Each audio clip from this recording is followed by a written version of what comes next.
Hake is live. What's up, guys? I am James Hake. I see me on Periscope, at least. I see me on DLive and Facebook. DLive.tv/The Hake Report. Facebook.com/The Hake Report. Not hacked. The Jesse Lee Peterson radio show and the official Jesse Lee Peterson are presently out of our control. It's crazy. YouTube is live. What's up, everybody? Let me just make sure, because this is my first day doing this, and it is an excellent connection. Nice. Appreciate you guys joining. YouTube is making changes. They're going through changes. And it's crazy. And I should be connecting on Twitch. You should be hearing me on TalkStream Live on my channel. Maybe even on Jesse Lee Peterson's TalkStream Live channel, since it is the same audio feed, I believe. Shout out to Jesse Lee Peterson and the excellent black engineers who make it happen. Appreciate you guys. You guys can call in 888-775-3773. Some of you are already on hold. It is Monday, August 17th, 2020, 9:05 a.m. Almost 9:06 it looks like. Pacific Daylight Time in the United States, in Los Angeles. Thank you all for joining, and let's get ready for a show. I gotta call Buster. Hey, Arthur. Hey, Buster. Did you see that video? Yeah, I just watched it. It was awful. I can't believe someone would be hurt like that just because they're black. Racism is so unfair. No one should ever judge someone by the color of their skin. But how could it happen here, in Elwood City, right outside the Sugar Bowl? Buster, it happens everywhere. I was talking to Mrs. McGrady the other day. She said there's a really long history of black people not being treated fairly in this country. I had to share it. 1, 2, 3, 4. Oh, it's the Hake Report, the Hake Report, la la la. Oh, it's the Hake Report, the Hake Report, la la la. Hey, guys! Oh, it's the Hake Report, the Hake Report, la la la. Oh, it's the Hake Report, the Hake Report, la la la. So, how are you all doing this fine Monday morning? I hope you all caught Church with Jesse Lee Peterson, which is excellent as always. Church with Jesse Lee Peterson, 11 a.m. U.S. Pacific Daylight Time. I am the producer of Church with Jesse Lee Peterson. I started going to church at Bond here in Los Angeles, Bond Sunday services, in February 2007. February like 11th or something like that. And it was the day that I don't know, it was a few days after I got back from a trip. I went on a trip, found out about Jesse Lee Peterson's church, and haven't really looked elsewhere because the truth was being spoken. And another thing that I learned while attending church and attending the Bond men's forums was that during this Trayvon Martin thing, in which many blacks fell for this lie of racism, still prevalent in America today, was that in actuality, in reality, the blacks are attacking the whites, not the whites attacking the blacks. Because we've always heard that, oh, whites are so racist and they're attacking and killing blacks to this day. And it's not really happening. Every now and then, one fed up white's gonna get fed up and attack a random black. For example, with the knockout game, one guy did it, and then of course, he said that he shouted the N-word, not very slick, and he got prosecuted. All the other knockout attacks, it seems like pretty much they got away with it. The criminals got away with their attacks on the whites and the Jews and the elderly and the women and all that stuff. One hitter quitter. Black on white hate crimes, right? So-called hate crimes, which I don't really give credence to the notion of hate crimes. Everybody who commits actual real crimes are hateful people. And they're just, it's an attack on the freedom of speech, because you do have the right to shout the N-word. It's just, but they call that an enhancement, and they can at the federal level, they can attack you now, prosecute you, just for shouting the N-word before you hit somebody or after you hit somebody, or shouting a racial slur. But in the case of Trayvon Martin, if he calls George Zimmerman a creepy A cracker, that's not hate, that's not racism, that's just how we talk. And which is true. It is just how they talk. But they did hate white people. I mean, they grew up hating white people. But what you just heard at the beginning of, just before the show intro, was a little cartoon clip from the cartoon character from PBS Kids, Public Broadcasting Service, right? PBS. It's a government-supported media outlet that has Sesame Street, and I think it used to have Mr. Rogers, and it has these children's cartoons. Well, Arthur, this little armadillo or anteater or whatever he is calling his friend who's a rabbit, Buster, the rabbit, about a video that he saw. Maybe it was the George Floyd incident. I don't know. And he's saying nobody should ever be treated that way just because of the color of their skin, as if George Floyd was treated that way. Or any incident, take your pick, Ahmaud Arbery, whatever, was treated that way just because of the color of their skin. Fake. Complete lies, right? But it was a trick, because if you were listening to the audio podcast, the real video I was playing was footage of a bunch of blacks attacking a white, seemingly at random. And I do have a little bit of information about this attack, which took place, I believe, in June of this year, 2020. It was a group of blacks who just attacked, unprovoked, seemingly, a white man, holding a couple of bags of groceries, and he didn't even let go of the groceries. It looks like he was just hit me, just letting them hit him. And that just encouraged more attacks on him, just beating his face. And at the end, one guy kicks him. I have the original news clip just so the podcast listeners aren't confused. This is the video clip that I was playing over the dubbed of the Arthur. Here's the clip. Clip B. It's that sinking feeling to where it's just, well, there's nothing I can do now. The video clearly shows 4 guys walking up to Mason and attacking. He never lets go of his groceries as they take turns kicking and punching him on the ground, including in the face. The last to leave leans down to talk to him, then gives him one last punch. Mason didn't realize that it wasn't over. There was a 5th guy. He comes up to me, kicks me in the face, and screams, "Black Lives Matter." He came home, his face was all bloody, and he was holding his bags. I just remember feeling instant panic. So that was from Harris County, Texas, June 16th, 2020. A group of people, according to KHOU 11, a group of people. They didn't say black people. And they didn't say white man. According to deputies, a 24-year-old man was in the line at a gas station in the 7100 block of Oakwood Glen Boulevard on Sunday about 7 p.m. in June, when a group of about 5 people tried to cut in front of him. A verbal argument ensued. Wow, never argue with the blacks.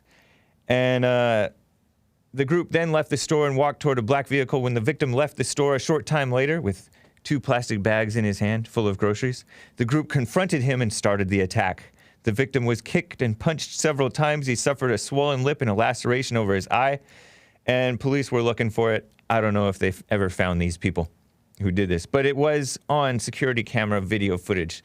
That's the video footage that you were watching, if you were watching the video. Crazy, huh? And there are attacks like this pretty regularly around the country in any place where there is a significant black population. Occasionally you'll see Hispanics do something like this, you know, but sometimes it's against other Hispanics or whatever.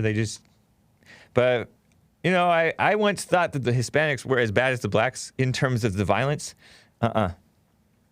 They're they're the next worst. They're worse, according to Nick. No, the blacks are worse. Unless you're looking at the cartels. The cartels, you know, right?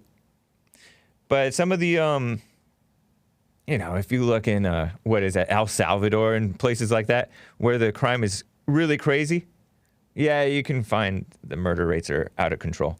But, you know, I thought that it was too. But at least around me with, you know, when I grew up near, going to school in El Monte, California. Heavy Hispanic population. Used to be white, and then it's Hispanic and Asian now.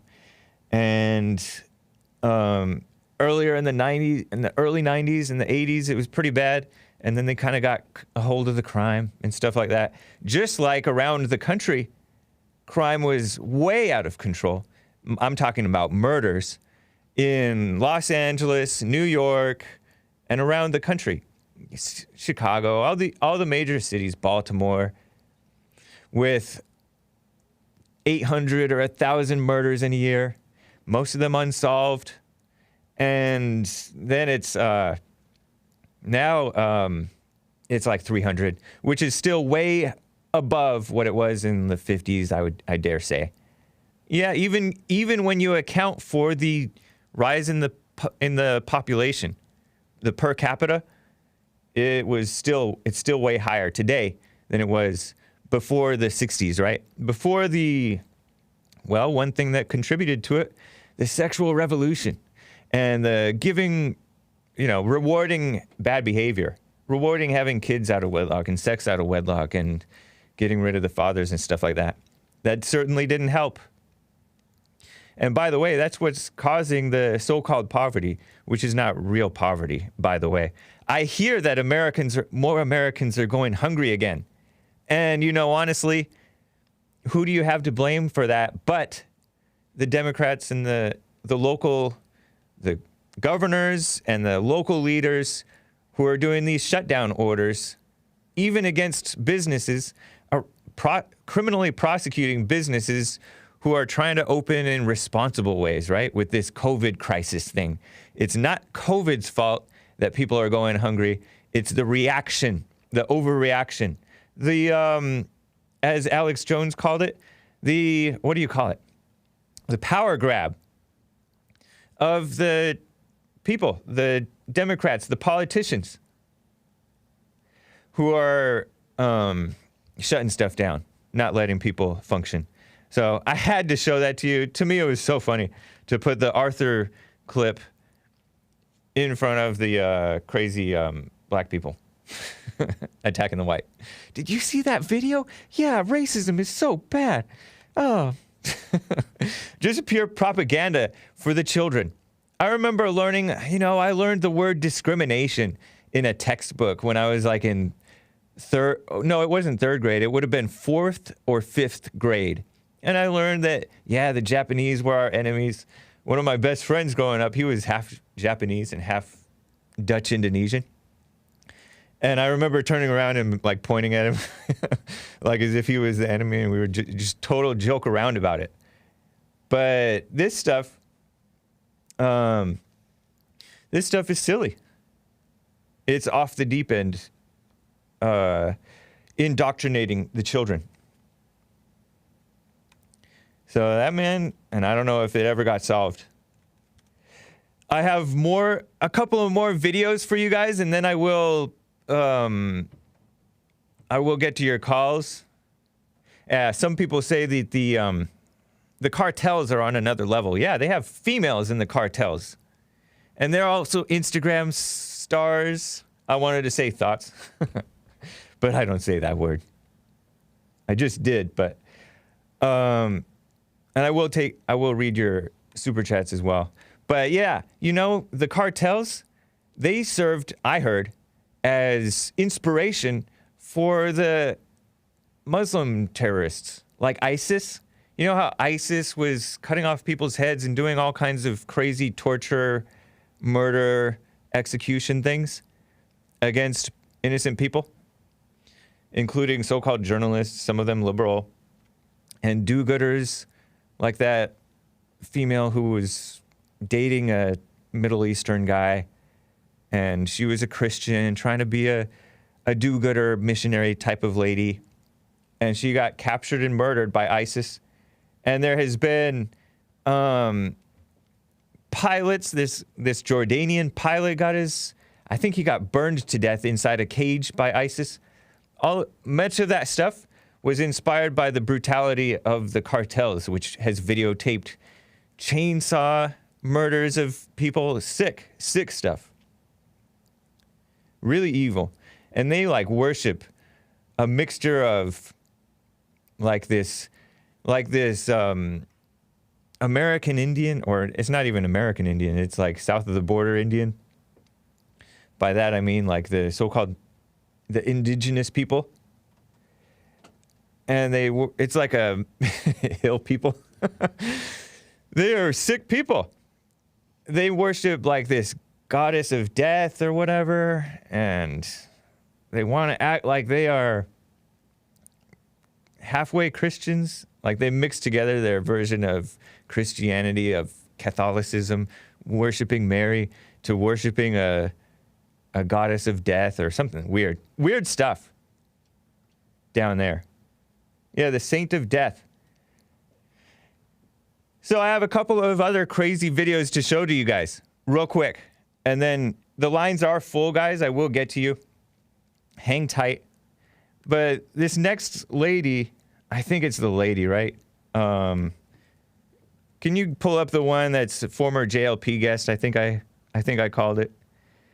Yeah, this is 12. This black female, I can't even really remember her name. You guys may know it. But this lady is a former guest on the Jesse Lee Peterson show. I think she might have appeared twice by accident. I don't think Jesse Lee Peterson wanted to talk with her more than once because she's just really a waste of time, extremely shallow. But she's kind of like worse than a female version of Tariq Nasheed. But listen to this black girl who's a YouTube host. She was a YouTube host at one point anyways. Now she's doing stuff apparently on Instagram or something. But listen to this lady talking about white people. If you were a good person with a conscience, if you had any social redeemability, you would recognize everything that you've done. You would not only give reparations, but then you would exterminate yourself after giving reparations so as to ensure that none of these problems continue to perpetuate over the thousands of years that they have since your devilish race was created. Wonderful, huh? Nice lady. Nice hair. I don't know if that's a real hair. I think that might be a wig, but lots of makeup. Yeah, that is what is becoming more and more popular, this type of nastiness. You guys recognize her? I totally, like, her name is on the tip of my tongue, but I guess it's not even important. I think, hopefully she's on the decline in popularity. And here's one more clip for you guys. I just have to share these to you. Courtesy of the great de facto producer, Will. Oh, yeah, Cynthia G. Yeah. A nutcase. Jesse Lee Peterson did interview her at least once. And it may have been twice, and then I think he got done with her. But I got this other clip. I think this came from Canada. I haven't seen an actual write-up from it. But this story... Oh, they're Indian workers? Okay. Well, listen to this video. This is this black girl, lady, I use the term loosely, who's gotten behind the counter at some store trying to get coffee for herself. Tim Hortons, is that the name of the establishment? Yeah, she did say the G word. I didn't bleep the G word, but I bleeped all the other words, hopefully. So listen to this rant this lady goes off. I just have to show it to you. Out of control behavior by mentally ill, angry, nasty people. Listen to this. Timmy's. Shut up! Whoa. Make my own coffee. Look, yeah, you guys want to make my right? You goof. Get the out of here. You guys don't want to make my right? Right? Call the police. Because I'm not getting back out here until you call the police.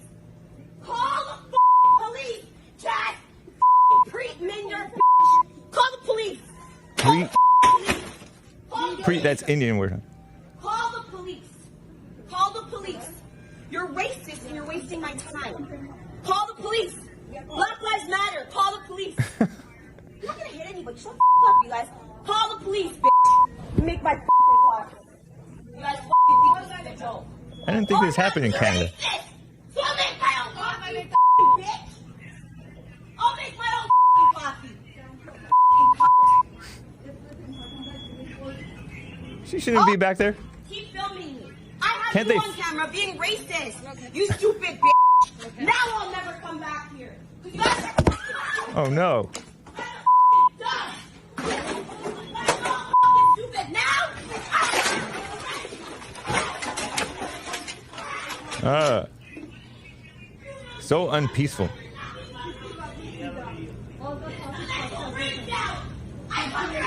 And she's not wearing a mask. You guys are racist. Shut the up. Yikes. You think it's a joke, right? But you're racist and you're uneducated.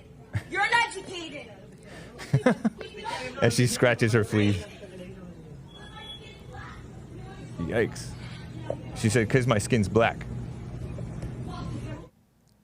I had to show that to you guys. Get it? You're racist and you're uneducated. As she's she's like scratching her, I don't know what. Oh, man. Pretty lady, but just out of control. What a mess. And then they're fed this excuse to just go off and go nuts called racism. And didn't she call somebody Preet? Preet, isn't that a Indian name? She called somebody Preet. Isn't that racial profiling? Or nationality profiling? What a mess. Sick people. Blind to themselves, right? But that woman had to be just mentally off. And she was not wearing a mask. Why couldn't they just physically remove her? Once she goes back behind the counter, that's like assault on the store. Like, you're supposed to like yell back at them, first of all. I mean, I know Indians are so nice and peaceful and like, I don't want trouble. I'm imitating Jackie Chan. But Indians are considered like Asians. But they're pretty nice people.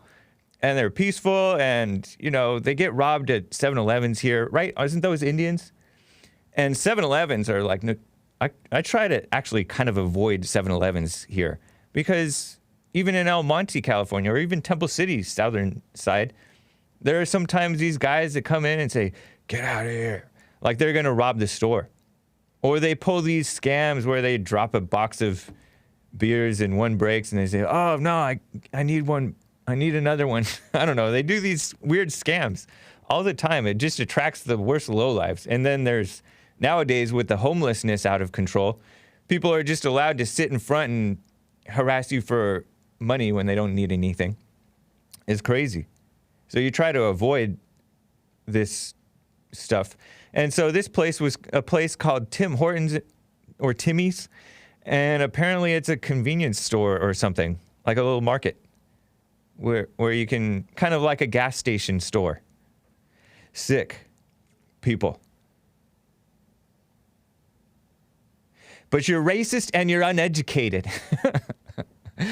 Man, if only these people had some, I don't know, a little bit of checking yourself, self-awareness, right? Anyways, thank you to Jesse Lee Peterson and others for hosting the Hake Report. Asmodor, nice. On dlive.tv/the Hake Report. Army Ann gave a diamond and said, hi Hake and everyone, be better, not bitter. Beta. True. Be better, not a bitter beta. Appreciate that. Yes, I am wearing a Bond Rebuilding the Man Teespring store t-shirt that says better, not bitter, because Jesse Lee Peterson recommends that you be better. When you're not bitter, you get better. Isn't that nice? And thank you to this new subscribers and the people gifting subscriptions. Noah's Ark, Kansas. Congrats to Uncle Ted 88. Right on. Joe Maddock gave a Ninjagini and said, men who have sex out of wedlock are betas. Very true. Overcome the Jezebel spirit. Lead, don't follow women. Very nice advice, Joe Maddock. And that's true. I'm chuckling at something that Chris said. It's so true.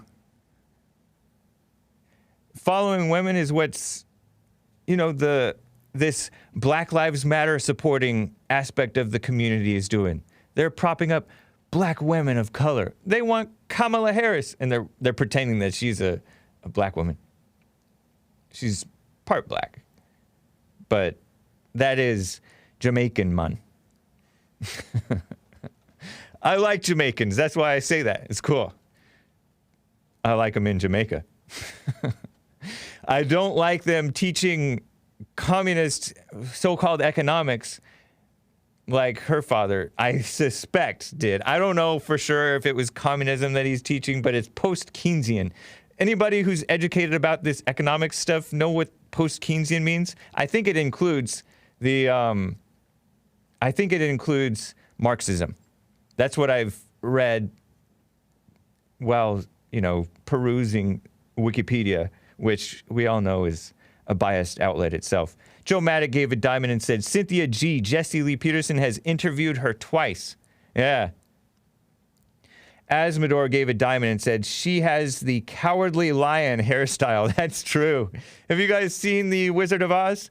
And the cowardly lion does look kind of female. He looks almost like a version of Dorothy, but it's a male. But he has like these two weird ears. And he has a bow. Oh, he has a bow in his hair? Oh. Instead of a bow, this lady had seemingly like a bald, receded, or really buzzed haircut or something. Weird. Thank you for the gifted subscriptions to Asmodor and for the ice creams, guys. Appreciate you all, and congrats to the new subscribers. DJ Hardmouse with the diamond says, would it kill y'all to play some... I don't know, Foghat. I'm not familiar.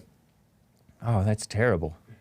But that does look a little bit reminiscent, for sure. Good eye, Asmodor. He says, Asmodor says, Joe Biden says only Indians work at 7-Eleven. That's, seems like it's profiling to me. But that's like, this type of stuff, when Joe Biden says these things, it's so harmless, and it's every bit as harmless when a real man or a real conservative like President Trump or a real old schooler says this harmless stuff. It's messed up. Cuban Fury gave a diamond. Thank you, man. Asmodor gave a diamond and said, you are uneducated. You're uneducated. And spelled it Unejukaadid. Joe Maddock gave a diamond and said, blacks way overly represented in TV commercials. Yeah, that is true. I have noticed that as well. Because there are 13% of the population, but appear in more than 13% of TV commercials. Very true. Oh, I got to log into Streamlabs as well. Appreciate the support, guys. Let me get to Samuel in Sweden. Did you guys catch Samuel in Sweden's show yesterday? Before he filled in the slot that I left open, the Sunday 9 a.m. Pacific time slot for the cross stream. Samuel in Sweden. What's up, Samuel? How are you doing? I'm doing well. I came back from work, and so I can't call into yesterday because the show starts before work, but I wanted to call into your show. Nice. And, I've been thinking a lot about the church service, but I don't know if you want me to talk too much about it. But, you can bring... You go for it. There was a lot of women who said things that almost made it crawl in my skin, like saying that Tommy Lauren has some good ideas and that women can lead men to God and things like that. But I wanted to say this, that something that I know men do wrong, and I've seen it in myself. It's that when men doesn't correct women immediately when they are angry, are judgmental and things, we are actually supporting what's bad.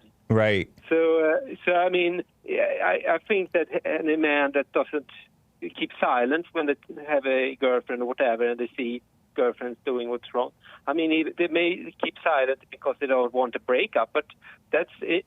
Men are enablers when they are silent, even to their girlfriend that they love. And I mean, I know how it is to live in the emotional sphere where you have so strong emotions that you let things pass. But when I have said that when you come into the sphere of God, you are logical and you don't care about emotions, and then you have to just say things what they are. No, it doesn't matter if you lose the woman that you think you want to marry or whatever. Yeah. That's one thing I want to say. But then I heard Jesse talking about UFO sightings. It seems that the American military is now claiming that UFOs exist, UFOs. Oh, UFOs? Yeah. Yeah, and I actually saw a UFO, but it doesn't look any way that they show in the movies. I don't think, perhaps you don't believe me when I say it. Do you want a description? Yeah, go for it. Crazy. It looked like a black hamburger hovering in the sky, and it had two red dots that was circling around the body like it was rotating in a circular way. And I only seen it once, and I don't know what it is, but I did see it. So how old were you? I was about 14 years old, and I actually had a binocular and I was watching it in the binoculars. I have a pretty good sight of it because some nights before I had seen kind of things flying over the mountains where I lived. So I had a binocular and I was watching it in the binocular. So, but what city? What city were you in?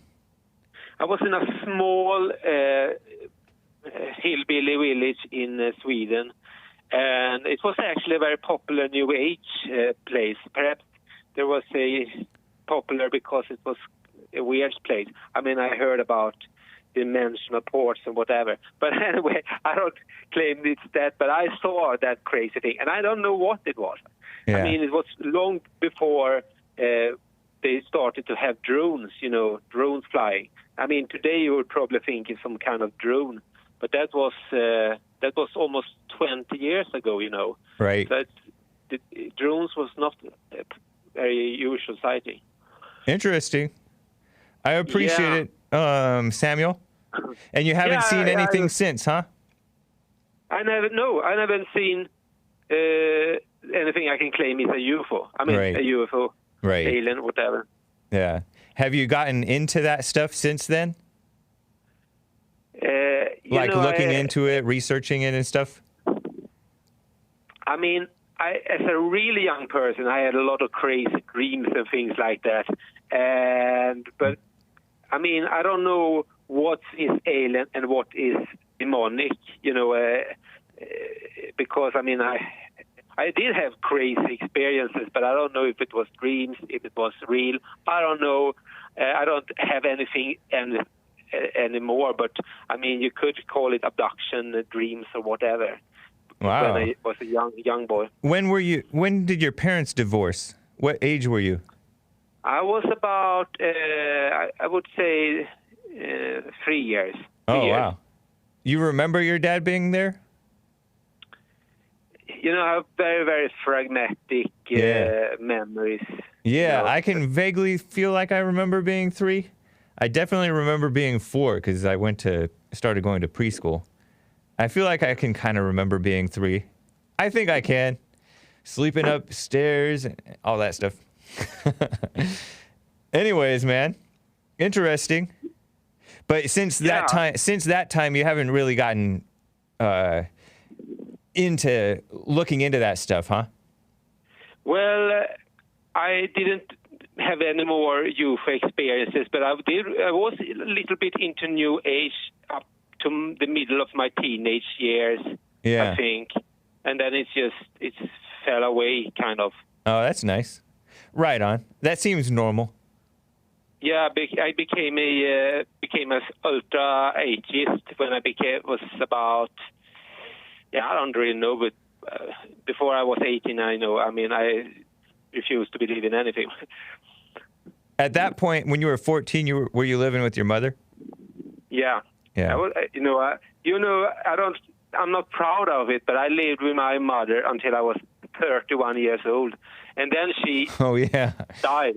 She fell down and died. She what? She fell down and died in front of me, kind of. Wow. Like some type of freak health incident? Yeah, she got a stroke. Wow. Was she unhealthy at all? Or was she just... Well, about 8 years before she died, she was at a doctor, and the doctor said that she needed to take blood pressure medicine. And she said, never. And she didn't take blood pressure medicine a single time. And 8 years later, she died. Wow. How old was she at that point? Oh, let's see, 56 years old. Yeah. 64, 65 years old. I'm starting to become like Jesse. I don't have a past, but I remember things. Yeah. Interesting, man. Well, I appreciate the stories, man. Yeah, now you said you could be a guest next week at the Sunday show. So I'm gonna try to get that video call thing going on. Okay. I'm going to try to see if I can get it working, and then I mail you. And, yes, that sounds good. If you want to test, in the days leading up to it or an hour before or whatever, just let me know. Yeah, absolutely. I think there is you could try calling some service, and just get an automatic. But anyway, I don't want to take up more time. Thank you, Samuel. Have a really great day. All right. See you. You as well. Take care. Man. Let me get to my second favorite caller, Earl in Michigan. Earl, how are you doing? Earl, are you there? I don't know if he's there. Yeah, hola. Hey. Hola, James Hake. Hey, how are you doing? How was your weekend? It's fine. No problem. Did you watch Church with Jesse Lee Peterson? No, I had enough of that. I got a taste of it. And saw they just mimic him. It's no use of it. Just what he programmed, for lack of a better word, programs, and they repeat it. You don't know what you're talking about. Like puppets, only what he's taught them.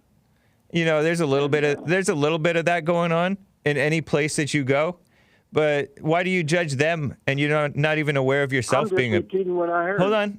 Why do you act like a puppet and you're not even aware of yourself? But meanwhile you're judging the listeners to Jesse Lee Peterson. You talking about somebody acting like a puppet that repeats everything Jesse said? Yeah, I repeat it because it's true. You was the biggest puppet for Jesse. You didn't answer. You're not answering, Earl, why you don't look at yourself. Calling me a puppet is ridiculous. Because it's ridiculously true. No, I don't repeat anybody. Fool. Yes, you do. The word "fool" is a repeat. I stand on my own. No, you don't. Repeat whatever Jesse says. Nope. And go on about Jesse said this, and so Earl. I'm going to reiterate it. Earl, I believe everything Jesse says. If I'm doing that, then how come you don't turn in? How come you don't? Hold on, Earl. Hold on, Earl. On his Sunday show. Earl. On his.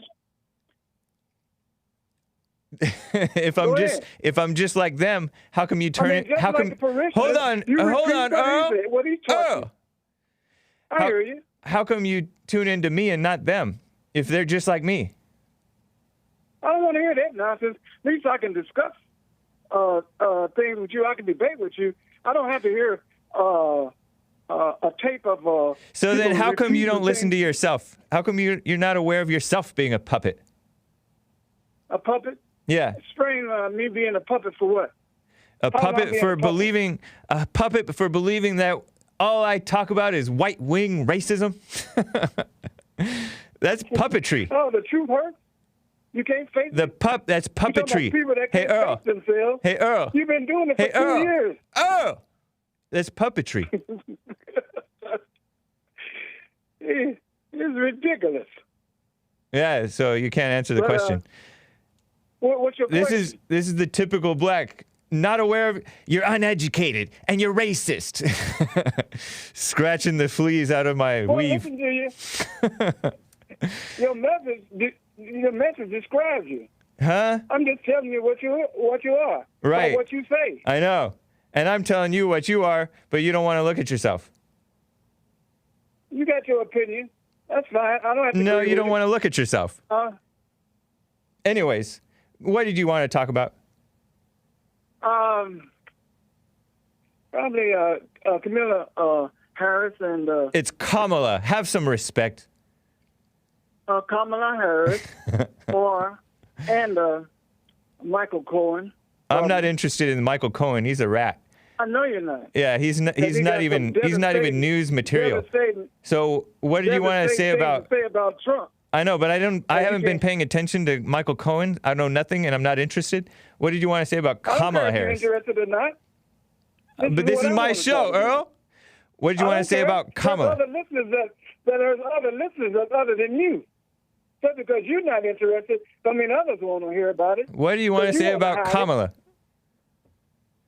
For first thing, she's black. Let's get she's half black. It don't matter if she's half, 3/4. And she's not American. Room, she's black. She's not American. Don't have to be American. She's black. That doesn't matter. And why does that matter? Why does that matter to you, Earl? Why does it matter that you have to describe her half black and not black or whatever? Why does that matter? Because it shows where she. You don't know about Hold on, Earl. Folks. I've looked into her. Fool. I've looked into her. Her history. Her history. I looked into her history too. Hold on, man. She was not born to citizens. She was born, and I don't even think that they were legal permanent residents. They may have been here on student visa. It doesn't matter if she was born on Mount Everest. No, she was born She's still black. Her Hold on, man. Calm down. Black in it. She was born in Oakland, California. Hold on, man. I'm going to explain. Have to be American. I'm putting him on hold. Earl, you're on hold. Nobody can hear you, okay? According to Wikipedia, Kamala Harris was born in Oakland, California in October 1964, which, according to the mainstream media, makes her American by birthright, right? That's what they pretend. Harris's father, Donald J. Harris, emigrated from British Jamaica in 1961. That's 3 years before she was born, for graduate school at UC Berkeley. Her mother, Gopalan,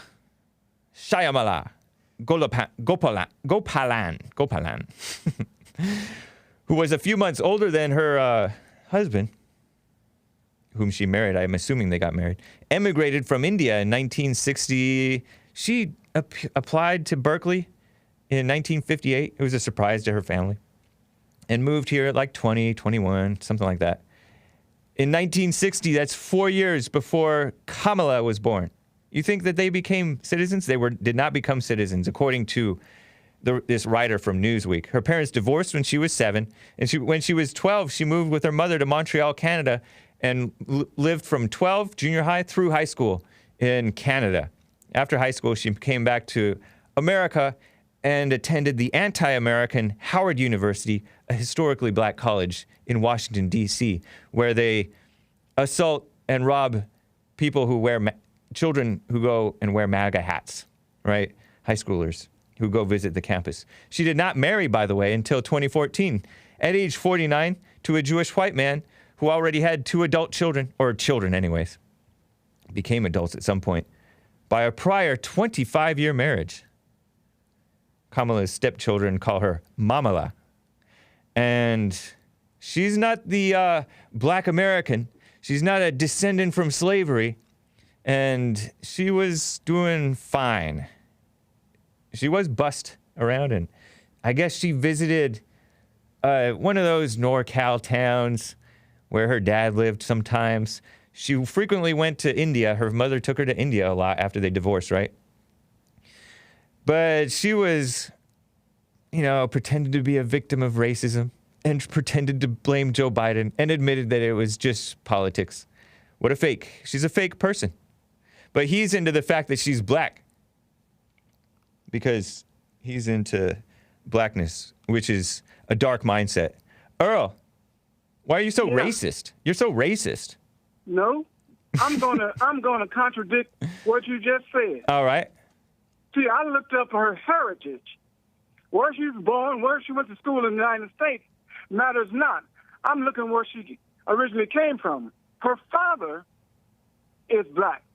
Because you trace his lineages, it leads up to Hamilton Brown Jr., who was Hamilton Brown's senior. What? And you looked up Hamilton Brown's Jr. Had a daughter who was listed in baptismal records as colored. From that, you trace the lineages down to Christina Brown. What are you talking about? He's this into Kamala Harris? Who married? What a sip! You're a Harris. sip. And I'm telling you facts that you don't know. Yeah, nor do I care. Does anybody raise your hand if you care Therefore, about Brown? By the way, if Brown, they're colored, does that mean that they're black or are they mixed? that means the slave master had sex or raped. You don't know. You don't know what you're talking about. You don't know what you're talking about. With a black woman. And nope. You don't know what you're talking about. You're speculating now. That's speculation, and this was Earl. back in 18. This what is his name? Brown Jr. This was back in 18. Hey Earl. And when they trace the lineages down, that's why Harrison said he was related to a slave owner. Right. Because this his mother. Hold on, Earl. Let me interrupt you briefly, Earl. Go ahead. Blessed and Praying says Dinesh D'Souza stated that Kamala's father's side were very profitable slave owners in Jamaica. Awesome. How far Kamala has fallen that she came from amazing, awesome slave owners, which is something to very much be proud of. Well, isn't that something to be proud of? That your ancestors were that great that they could own slaves? That is awesome. Do what he wanted to any slave he owned. Huh? And that's where Harris's mother descended from, because he had sex with one of the slaves. What you talking about? I'm talking about the lineage. Harris's mother was Indian, from India. No. Yes. I'm talking about her father. Right, then why'd you bring up her mother? I'm still talking about her lineage. All right. It comes from her father's side. That's enough. That's enough. So you don't know the facts. That's why. Yes, I do. The facts are she was not born to citizens. She was not even born to permanent legal residence, according to what we think. And her mother and the lineage. From that, she had black. How come you're so into Kamala Harris? I'm telling the facts that you refuse to confront. Earl, how come you're so into Kamala Harris? Are you gonna vote for her? Of course. Wow, simp. That's weak. No. Yeah, it is. That's because I stand up for. I do what I want. I don't listen to other folks. Of course you do. The only way that you can, like you do. Earl, the only way you can vote for a Democrat is by listening to other people and not thinking for yourself. No, you stupid. Oh yeah, thank you. That's a D-A-M-N lie. I appreciate the family-friendly spelling of a curse word. Thank you, Earl. Nice to hear from you, man. Take care. Adios, clown. All right. You called me clown. Adios, clown. Joe Maddox said, oh, yeah. The TV commercials, blacks 13% do 50% of TV commercials. Maybe even more than that. They're overrepresented in everything. There are disproportionate false accusations against blacks. That is true. They do get falsely convicted, but they also get away with crimes more, too. And they also get killed by each other more. And they also kill whites more than whites kill blacks. Raw numbers. And there's like 5 times as many whites to do the crimes as there are blacks. And the pickings are not slim amongst the blacks to do that thing if they wanted to, but they're not doing it. And all that stuff. DJ Hardmouse with the diamond says, Lindsey Graham is QAnon and will save the world. Funny, man. Funny. QAnon is a dangerous, dangerous conspiracy theory, guys. Don't be listening to QAnon. Aren't they the ones that push Pizzagate as a real thing still? Very dangerous. But meanwhile, the mainstream media stokes riots, Black Lives Matter riots, cop killings, the increase of black on black crime, the increase in black on white crime, the illegal alien, all kinds of crimes going on from the gang members, his Mexican gang members, and the MS-13, which is more, I think it started in an LA prison from Salvadorians. That's what the mainstream media promotes, these fake conspiracy theories of racism and you can't deport the illegals and stuff like that. But Q, guys, very destructive, very dangerous. Joe Maddock gave a diamond and said, NASA means to deceive in Hebrew. Coincidence? I looked it up and I forget what it means, but it's a funny thing to repeat. I'm a fan of joking around with it. I don't know. Don't get too into this stuff, guys. Mr. Bohanon gave a diamond and said, love your show, Hake. Thank you. Apologies for butchering your name. Joe Maddock gave a diamond and said, Earl's a ridiculous person. All lies, no logic. Yeah. And isn't it interesting? You should listen to your enemies, right? This is one thing that Jesse Lee Peterson said. Earl, me parroting Jesse Lee Peterson, but he's telling the truth. That you should listen carefully to your enemies, because they may tell you something like a little bit of truth mixed in with all the hatred and lies. And just know yourself, right? So if what he's saying applies to you, let's say that you're just spouting off Jesse-isms, like a Jesse thumper. Instead of being a Bible thumper, you become a Jesse thumper. Not good. But meanwhile, he's spouting off knowledge with no understanding. Is Earl jogging right now? Asmodor asks with a diamond. It sounds like it. He's always out of breath. I like Earl. Do I? Asmodor gave a diamond and said, my family never owned slaves. I'm so ashamed. I think that, I think it's an honor to have had family that had been slaves, assuming that they were slaves with dignity, right? Because whatever lot in life that you have, if you have dignity, that's something to be like, wow, that's awesome that my ancestors had dignity in those times, right? That's cool. Like to own a slave and to have to put up with, taking care of the slave, knowing what to make the slave do and keep them in check and all that stuff. Man, what a pain, right? So you have to respect the slave owner. You also can respect the slave because, especially if they are a dignified slave, that's cool. People act like it's a shame to have been a slave. It's not necessarily a shame to have been a slave. It's a shame to get in a position where you get sold into slavery, but it's not always your fault. Look at Jacob, right? Or Joseph, the son of Jacob, with the coat of many colors. He kept on making his brothers mad. This is in the Bible. Was it in Genesis or something? He, or I don't know, maybe it was Exodus. But anyways, he was the favorite son and, I don't know, his brothers were mad at him, jealous of him. And I don't know if he was totally right.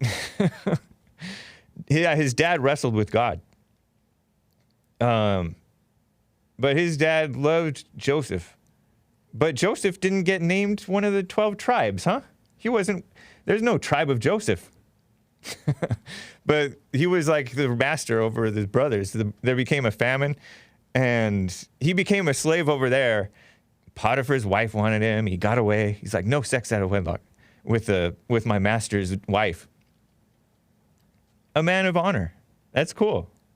And then he went to prison, and then he became like, he started running the prison. That's cool, with dignity. Anyways, but people are still bitter about so-called slavery and saying Black Lives Matter and kicking the white guy in the face, 24-year-old, as if you know what you're talking about. Just any excuse to be evil. Chabot, or Chabot, C-H-A-B-O-T. I think it's Chabot, but I could be wrong. Says, we love Earl. Right on, Chabot. That's cool. Asmodor gave a diamond and said, blacks vote for Kamala, as in Kamala, because she's a communist, because they're run by women. Yeah. Asmodor's right. Earl is a simp. And Joe Biden is too, isn't he? Joe Biden gets completely insulted, disrespected, lied about by one of the worst people, Kamala Harris. And he makes her his vice president. Asmodor says, if a black is wrongly convicted, it means they guy. Oh, I don't know. But he gave an Injigini and said, they're not going around convicting blacks for crimes some white guy did. That's true. Yep, it's true. Occasionally you might get like a white woman making a false accusation, just saying, oh, it's some black guy, or it's that guy. But because women do falsely accuse, blacks also falsely accuse, and usually like other blacks will frame another black because they're not that into the color thing. They just use it to get power over the whites or to get out of trouble. You're racist for prosecuting me for the crimes that I committed. Hate Cultivator gave a diamond and said, where do you find so many stupid callers? From none other than the awesome Jesse Lee Peterson show. Right on. I don't know how Earl came across us, but he does go on YouTube. That's nice. Appreciate you guys' support, your support. Oh man, we're already at the top of the hour. I don't think I need a break, guys. No break today. I think. Yeah, I'll be fine. Man. Let me quickly get to Alton out of Houston, Texas. He wants to talk about Kamala Harris. Alton, thank you for holding, man. What's up? No, it's not Kamala. It's camel toe. Whoa, don't say that. This is a kids show. I'm sorry.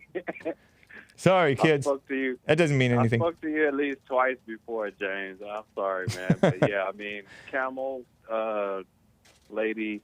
Yeah. I'll just call her camel lady. All right. Laughing about... That sounds disrespectful, but I'll let it slide. I'm sorry, man. If I let Earl show. call me racist, then I can let you call her a camel lady. Hey, man, you know what? Before I get into what I'm going to get into, I'm disappointed in Jesse and not letting Earl and T call in anymore because I like them. I mean, like Earl is laughing kind of Earl's kind of entertaining, but T has just gotten nasty. Yeah, T. I mean, I don't know. I like T2 and Maze. But Jesse is. It's like I like laughing at him. Right, but Jesse is more about helping people wake up, and after a while, there's no it's the same conversation over and over. And if you listen closely to Jesse, everything that he says, and the way that he says it, and the way that he responds to people, is aimed at helping wake the person up or other people who are listening. Isn't that nice? It's out of actual love. That's cool. Yeah, I mean, I like them. I mean, I like laughing at them. I don't know how to explain it. But Camel Lady, was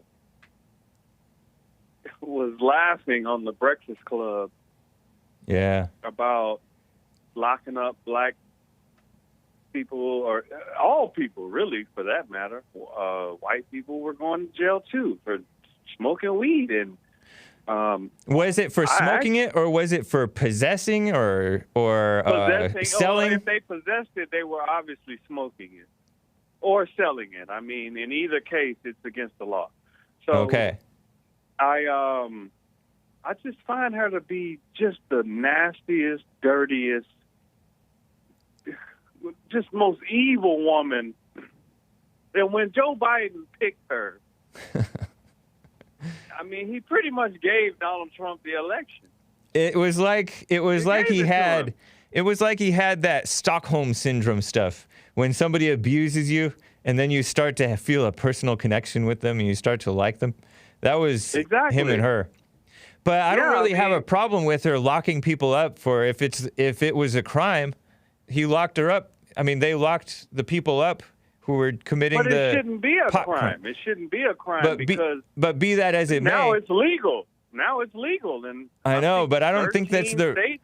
I don't know if that's the right direction that we should be going. Is legalizing I don't think it's the the direction degeneracy. we should be going either. But the fact is that they are legalizing it. I think it's legal in at least 13, 14, 15 states. Right. And yet, I think by federal law, it's not. So, these people thrive off of pushing chaos, for a lack of a better word, lawlessness, stuff that doesn't make sense. It's like they want you to be driven crazy so that you kind of go off the deep end, and then they can call you crazy and exploit you however they can. I'm talking about the people in the government, including, she's a lifelong Democrat, a sleazy person. She's not a Democrat. She's a socialist. Right. That's what Democrats are today anymore. These people are being paid.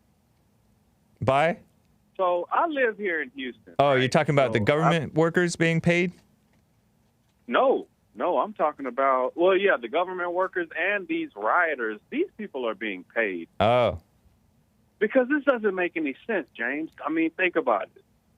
I don't know. I think that there's people, they certainly can be. They certainly can be. Where do these people come It's definitely from? They're organized. rioting in the middle of the day? Don't you have a job? No, there's a lot of spoiled people. It doesn't really. You're rioting. You don't really. 2 if you p.m.? know, aren't you going to work? Don't you know enough black people, Alton, that you know that there's some out there who would riot for free? No, I don't know. I don't know. I've watched enough news clips. I don't know anybody that's going to riot for free. And look, I live in Houston, so it's like HPD. We have the finest police officers in the world. This is not New York. This is not Chicago. I dare you to come throw a brick through a window of anything over here. In Houston? I'm going to sit back with some popcorn. Yeah, I'm going to sit back and with some popcorn and watch the HPD do, put you on. I mean,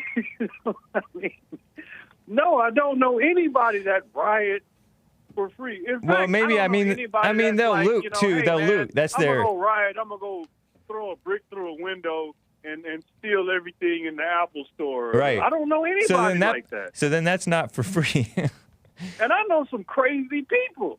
Well, I'm not talking about personally, but you've been around and watched people act in mob-like ways over the years. I've seen, even in like Louisville, Kentucky, early on in the 2013, 2014, maybe, I watched this mob of just black young people just mob this Louisville, Kentucky. I think it was a convenience store or a gas station store. And some of them were like threatening people who were in their cars, and they just descended in masses like a bunch of zombies on this store. Let me ask you something, James. Yeah. Look, who do you know that riots for free? But they're not rioting for free. They're rioting because they're angry. Some of them will get the free stuff by looting. I don't know anybody personally. Well, I don't know. I don't know if I know anybody personally. Do you know any angry people? Yeah. okay, do they go and riot just because they're angry? I mean, I Many don't know do. anybody that does that. Many do, but I'll tell you, yes, I'm sure that there are a lot of People are being paid. Yeah, I'm sure that there are a lot People of are being paid. Hold on, man. There's a lot of instigators who are being paid. I bet you, for sure, because I mean they're dropping off pallets of bricks, and they are bringing trucks and U-Hauls and stuff to loot Chicago and all that stuff. You got the pallet of bricks. But there's what plenty goes of with people. The pallet of bricks? There's Paid, right, violent protest. but the mobs of these people, they don't have to get paid to do this stuff. They'll take this stuff. They'll steal. There's plenty of exploitative people who will go and steal stuff. Right, and you were talking about the black lady. Yeah, you would hear some bragging about it if they were getting paid. You can't keep a secret. some of these degenerate blacks. One lady's like, I can't breathe. Meanwhile, she's like, I'm not that kind of guy. What? I'm not that kind of guy. I saw the video. It's like after it came out, I felt like, oh, you're talking about George Floyd? Yeah. Yeah, I didn't feel Poor any type George of way. Floyd. Yeah, I didn't feel any type of way. But when that video came out, I did send a mass text out. I bet y'all feel stupid now. You know what's funny is I didn't really see, except for on the Jesse Lee Peterson show and very likely a lot of the independent media, right? But I didn't hear any reports of, this video came out and debunks the lie that he was slap those murdered. Cops on the wrist, slap them on the hand, maybe put them in jail for 2 weeks. Yeah. Send They're them fired. back to the academy, retrain them, do all of that, man. But you sending them to jail for years and years, that's just ridiculous, It man. is. Because this dude, you look at this dude, like this dude looks nice, right? This dude is 6'7". He's clearly muscular and come on, man. Look, I'm 6 foot. I cannot take this dude down. Right. So yeah, that's a fair point. But 4 guys on top of this guy. Take this dude down. It's going to take several people to take this guy Right. down. This guy's the same size as LeBron James. And I'll tell you what, as I've mentioned before, Dr. John R. Lott Jr. of crimeresearch.org, he brought up the factual information that generally, the more cops on the scene, the safer it is for the criminal who's being arrested. Even if the criminal is acting out, they're more likely to survive the incident without getting themselves killed when there's more cops around, because then the cops feel more safe and there's more of them to handle the erratic person. It's true. They made a mistake. I heard that the Houston... made a mistake. Hold on, Alton. I don't think they... I'm sorry. I heard that the Houston police chief caters to Black Lives Matter. Is that true? I don't We played see a clip it. on the Jesse Lee And Peterson show, I think. I don't think it's true. I mean, there probably I don't know, are man. some. What day was that? Everywhere you go in the country, there probably are some, but no, HPD don't play that shit. I'm sorry for using the This curse guy. word, but He's black. How old are you, I Alton? dare somebody to go throw a brick through a window or do anything. I'm gonna sit back and watch it like a movie, because HPD gonna get all. They gonna put them on. I promise that. I don't know, man. It's not a joke, because you can't really rely on cops anymore. We need a change in the culture. How old are you, Alton? I'm 36. Okay. He's millennial. I'm creeping. I'm not a millennial. I was born in the 80s. That's millennial. Did you believe it or not? I'm a millennial? Yeah. I thought I was Gen I X. didn't know that. Yeah, I thought I was Gen X until senior year of high I school. thought millennial was the 90s. It's the 90s as well. It's age 39 all the way down to age 24, 25. So, I didn't know. Yep. I don't know anything. Now you know. Man, I'm a millennial? All this time you thought you were Gen X? Generation No, X? I thought I was just a regular person born in, Thought wrong. a normal time. Born in 85, like when I something was like that? growing up, you get a butt whooping in school. Right. But I Wow. didn't know I was. You a were born in millennial. Houston area? Yes, sir. We didn't have corporal punishment in SoCal. Well, we did. Lucky. I don't know about you, but I remember my father coming to beat my brother in school in front of all of his friends. That's Like, awesome. he didn't even go to the... Was it mixed or was it mostly black or what was it? Get you in class in front of everybody. Was it mixed or mostly black or what was it? No, I went to the most diverse school in America, Hastings High School, and then prior to that, Houston is a very diverse place. So diverse, you mean like it was 20% black, 20% white, 20% Asian, 20% Mexican? My first cousin used to say we had an international clique. So basically I had my best close friends, they were from Jamaica, India, Asia. One of my best friends today is from Vietnam and China. Like, I had friends from everywhere. I never saw race. Are most of them pretty liberal today? Do you know? Most of them are. Yeah. The one from Vietnam is not. And he was not born here. He was born in Vietnam. Okay. I bet you his children will come out liberal. Supports the president, huh? I bet you his children will come out liberal. No, his children will not. I guarantee. He supports the Great White Hope, just Right like on. I do, and we both talk all the time, and we laugh at these people and all of this stuff going on today. So, no, he is not. But yes, I had friends from everywhere. I mean, I never saw race. It was taught to me. It was taught. Yeah. In the schools? You go to school. Yes. You went to college? Not only that. Yes, in the colleges. I have a bachelor's degree in science. Yes, it was taught to me. I was taught how to hate. I was taught mainly. You fell into believing in racism stuff and resenting whites and stuff like that? I was taught to hate white people. Wow. And I can honestly admit that, man. And I was angry. How long did that last? Man, I'm 35 years.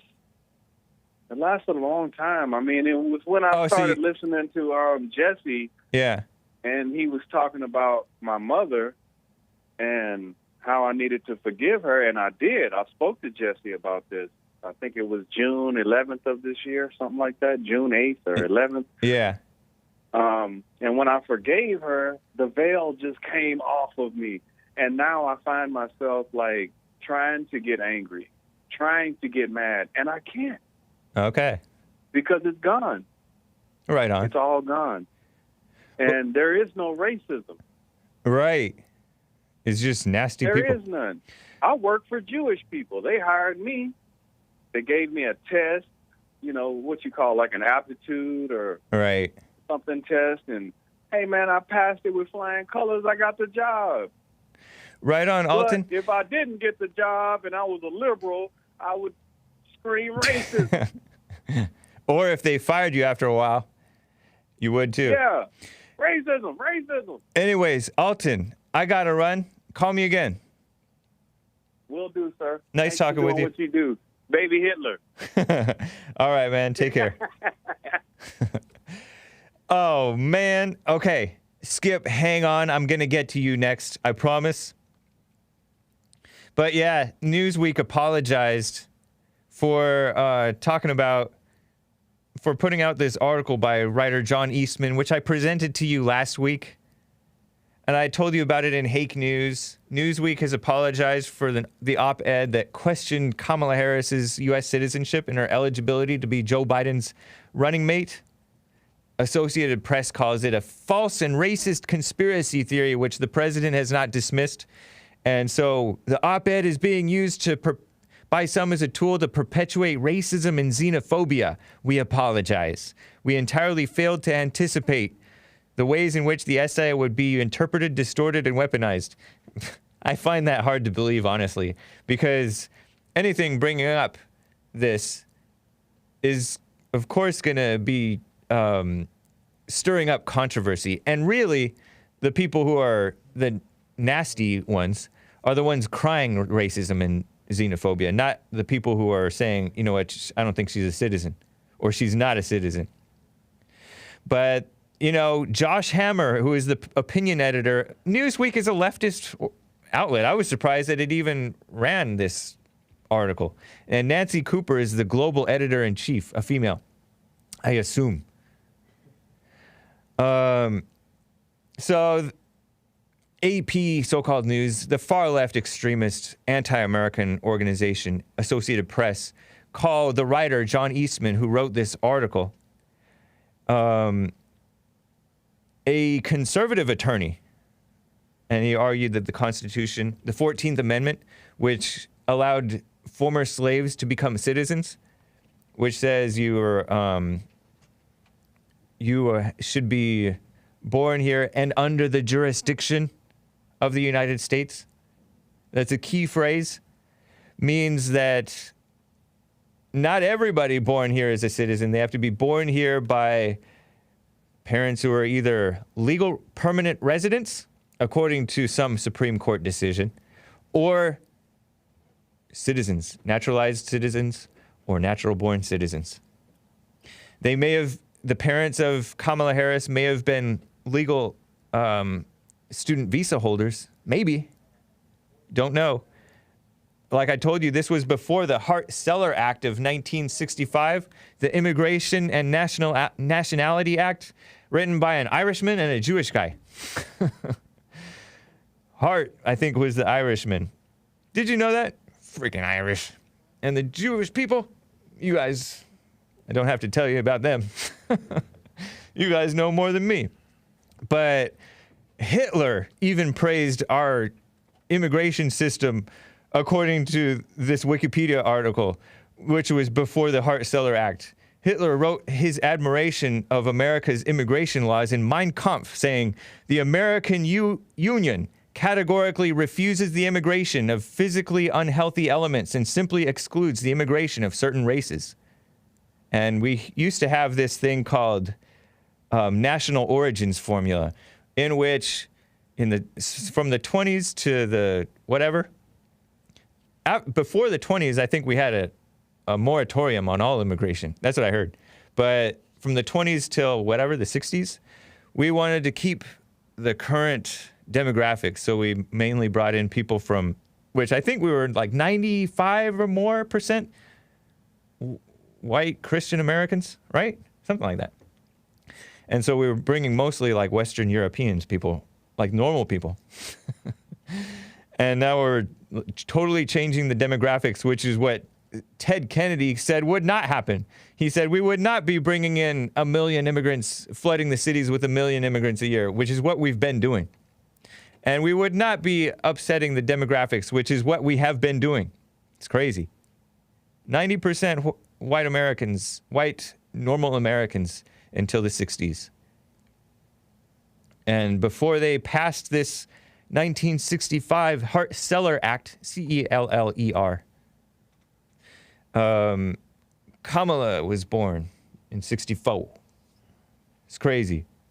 By the way, I think this Immigration Act, if I'm reading this right, excluded sexual deviants, which included homosexuals, prohibited under the legislation. The INS continued to deny entry to homosexual prospective immigrants on the grounds they were mentally defective or had a constitutional psychopathic inferiority until the Immigration Act of 1990, which would have been, was that Bill Clinton? No, it was George Bush. What the heck? George H.W. Bush simp. He didn't even vote for Trump. And now he's dead. Yeah, 92 was Clinton. Was when he was elected. He took office in January 93. Crazy. Rescinded the provision discriminating against gay people from coming into the country.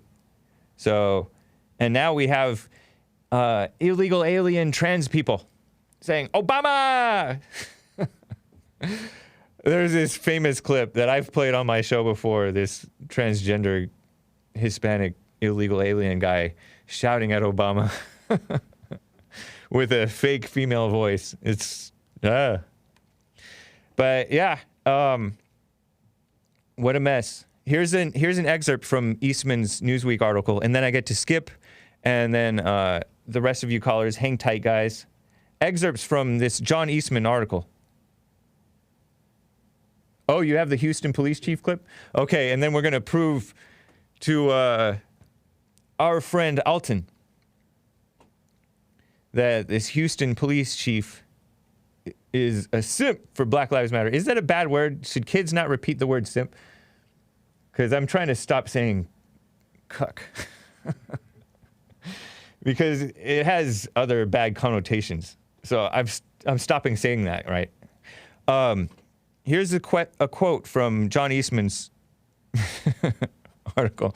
Nick says, it's just a bird. It's a bird who lays his eggs in another bird's nest and has the other bird raise this bird's pretty bird, kids. Birds don't have kids. They have chicklets. I don't know. Here's John Eastman, though. Were Harris's parents lawful permanent residents at the time of her birth? They were not citizens. If so, then under the actual holding, the Supreme Court of Wak Kim Ark, which was a prior thing, Kamala would be deemed a natural-born citizen if they were lawful permanent residents. Or were they instead, as seems to be case, merely temporary visitors? Perhaps on student visas, under the 1952 Immigration Act. If the latter, then Harris was not subject to the complete jurisdiction of the United States at birth. Not subject to the complete jurisdiction of the United States at birth, but rather owed her allegiance to a foreign power or powers, Jamaica in the case of her father, and India in the case of her mother, and was therefore not entitled to birthright citizenship under the 14th Amendment, which makes perfect sense. The 14th Amendment was to let the slaves be citizens, because the slaves were under our jurisdiction. We even had slave patrols to recapture them and put them back in slavery under their masters, because we like order. It's illegal to be running away as a slave. You have to do it with order. If you want to be freed, you got to somehow buy your freedom or get somebody to sponsor your freedom, right? We were always ruled by laws, even if you felt that slavery was immoral or unjust.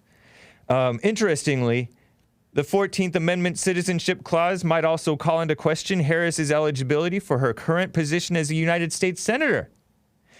She may not even be eligible to be senator, but we just let it happen because we don't want to look racist. That's what's really happening. By requirement, a senator must have been 9 years a citizen of the United States. I've read this to you guys before, but just reminding you. If Harris was not a citizen at birth, we would need to know when, if ever, she became a citizen.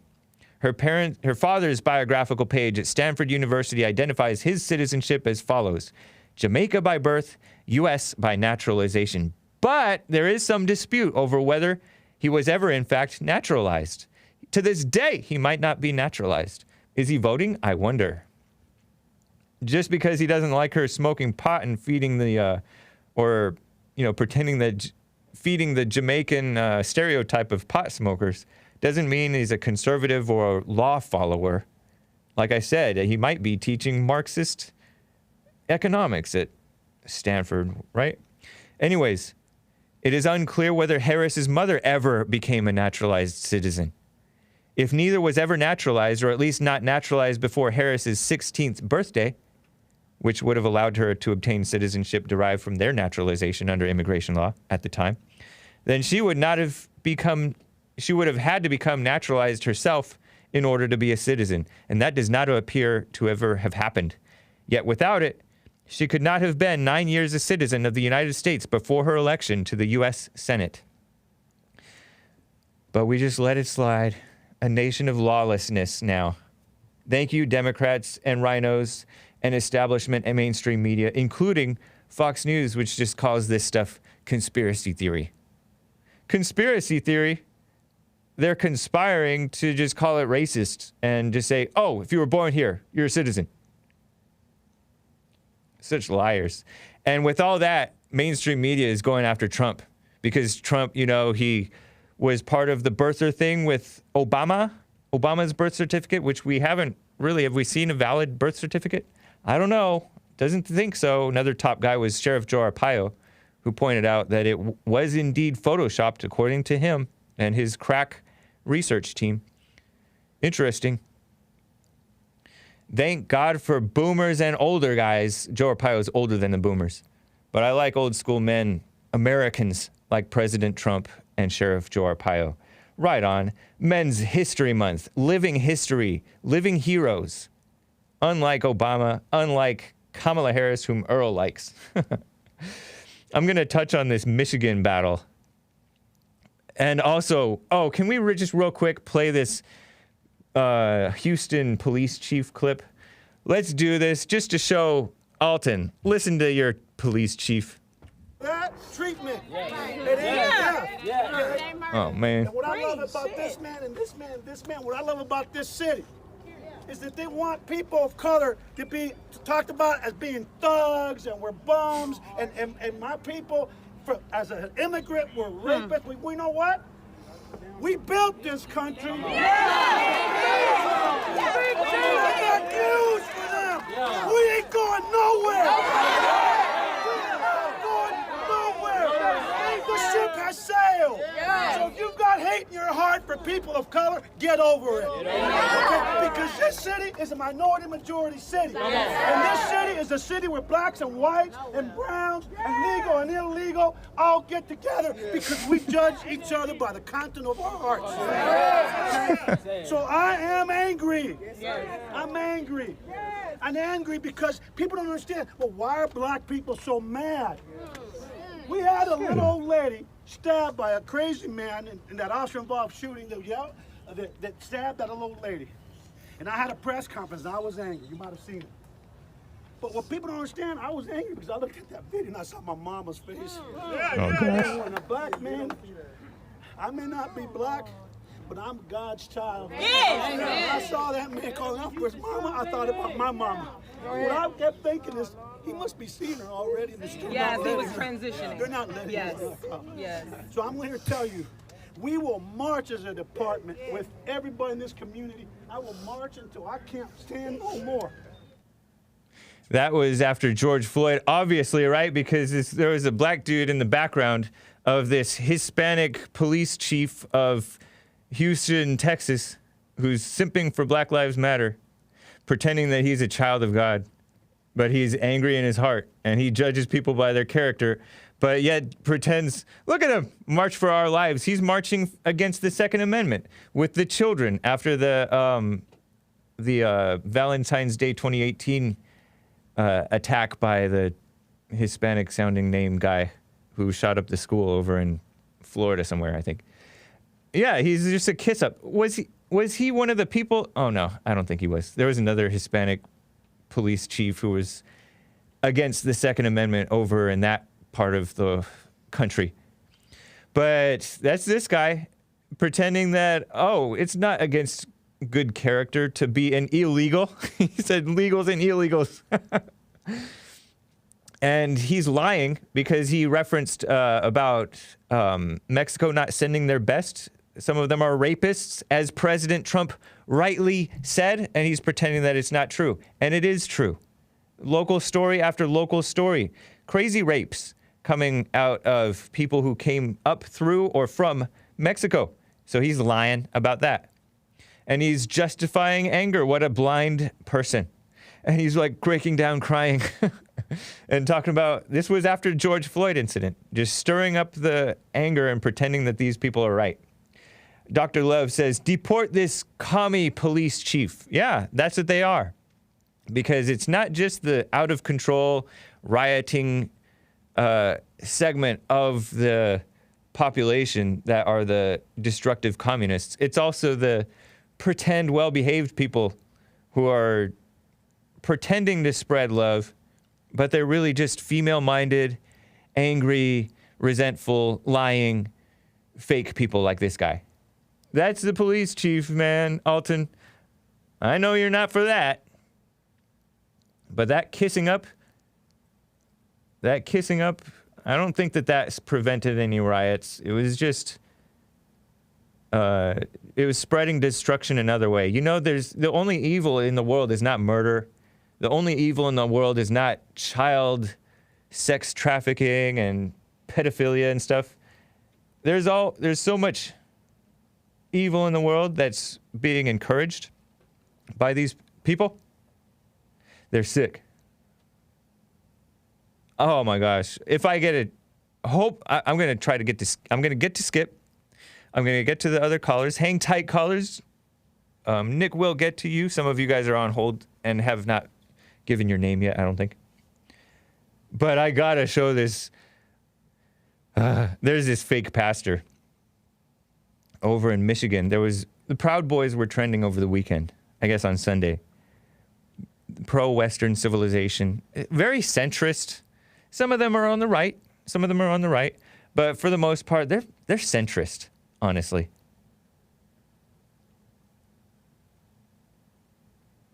Malkuthek says, commie/communist is such an overused term, it's not even an insult. Neither is racist, Malkuthex. But it's the truth. It's what they are. Anyway, Skip, hang tight, man. I'm getting to you right now, okay? Be ready, Skip. Are you there? Lord. I'm here. How you doing? I'm doing fine. Make sure you're not on speakerphone. I'm not. You need me to hold on for about No, you're fine. 45, 50 more minutes? I can do it. Do I detect a little bit of resentment in that? That's having the statehood in that statement. So what did you want to talk about? Well, look, Are you on speakerphone? I'm hearing my voice come through. No, I'm not on speakerphone. All right. Yeah. No, I wouldn't. I got to change rooms. Can you hear me better now? I think so. Okay. Yeah. Look here. I was going to talk to you about all these great white Americans. There might be a few Mexicans and blacks scattered in between them, but they're doing these boat rallies where they're going out, and it's not just in Florida, but all across America. They're hitting the waterways, and they're representing Donald Trump. Nice. That's nice. Have you seen it? I have not even seen that once. Oh, my gosh. I mean, thousands of people are getting out of it. I only read bad news. You read Drudge. I know. You read Drudge. We ain't going to get into that. Well, I read I'm starting to read Revolver.news a little bit, too. But thousands of people, are getting out on the water in boats, and they're standing up for Trump. Nice. And it's a good peaceful group of people getting together. There's no stealing, no rioting, no looting, no killing, no nothing but just goodness. It's all goodness. Nice. And it's just wonderful. It's awesome. Right. And That's look cool. Here, while I was on hold for an hour and a half, which I ain't saying nothing about that, I'm not complaining. But while I was on hold, I was thinking about a time when I was a kid.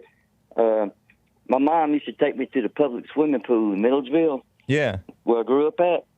And it was majority blacks that would go to it, but we didn't have a swimming pool. I didn't have no white privilege, so I didn't have a swimming pool in my backyard. So if I wanted to swim, I'd go to the public pool, right? I had to go to my grandma's house. Well, check this out. Anyways, I didn't realize it until I didn't realize it until the first time I went. All the whites kind of gathered up at one end of the pool, and the blacks was all over the rest of the pool. It was a big Olympic-sized pool. But you know why the whites all gathered up at one end of the pool? Why? And I noticed this afterwards. One of the mamas would go out there and they would squirt some Dawn dishwashing detergent in the swimming pool, and all the grease would go to the sides of the pool, and all the whites could swim in the swimming pool where there wouldn't be no grease in the pool. That was pretty cool, wasn't it? I don't know. I don't comprehend what you just said. The white didn't want to swim in all the grease, so we got us a swimming area where we could swim at, and all we had to do was squirt some Dawn dishwashing detergent because grease goes to the sides of the pool when you squirt Dawn in the swimming pool. Wow. Dawn dish. Is that soap. racist? Were we being racist for doing that? I don't know. Are you talking about grease from the blacks or something? From their hair? You know, because they wear it in because their they hair. wear It's the all grease hair. in their hair. So you're not saying that the grease is coming from their bodies disproportionately. No, Do blacks don't have just disproportionate grease coming from their bodies, or do they? Well, I don't know. Interesting. So it's just the hair. It's just the hair. It's a hair thing, man. Blacks have different hair from whites. It's a hair thing, It's called you know? hair realism. Is that my God? Is that what it is? Terrorism. Yeah. But look here. Check it out though on YouTube, because the news is not covering it about all these rallies with the people getting out on the boats and hitting the waterways. I mean, thousands and thousands upon thousands of them are doing it. All right, nice. And it's a good thing, and it's calm. I mean, there's no violence involved. There's nobody hating on each other. There's nobody wanting to steal somebody's other boat because it's a nicer boat than they got, you know. Or, I mean, it's just a bunch of white people appreciating the country and appreciating our president. And I'm sure there's a few scattered out blacks and Mexicans out there. But, you know, to be honest, all I've seen so far is whites. Nice. And is that a white thing? No, it's a nice thing. Right. It's a nice thing to what? Yeah. I Googled it. Yes, I mean, I should be using DuckDuckGo, guys. I'm sorry. I'm still a simp for Google. Google is evil, but I searched it, right? You can use DuckDuckGo.com, guys.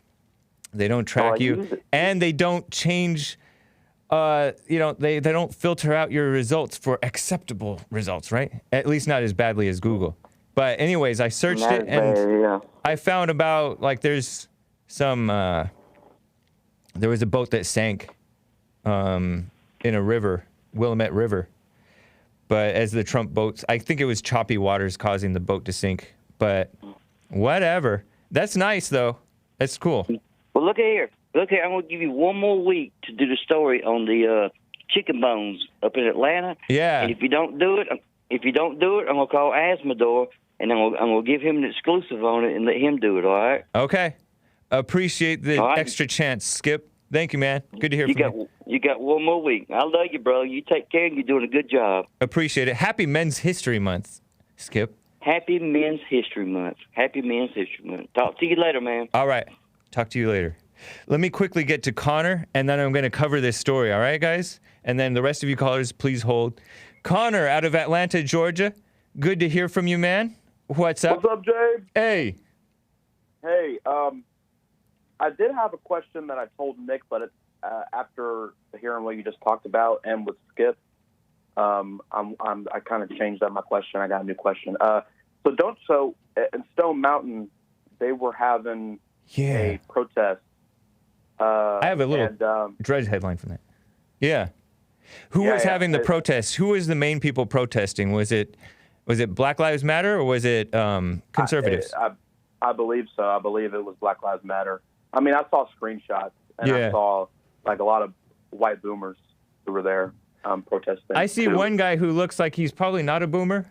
He's carrying a beautiful Confederate flag, and he's having a conversation, it appears, with a black guy who's wearing a mask, like a brainwashed follower.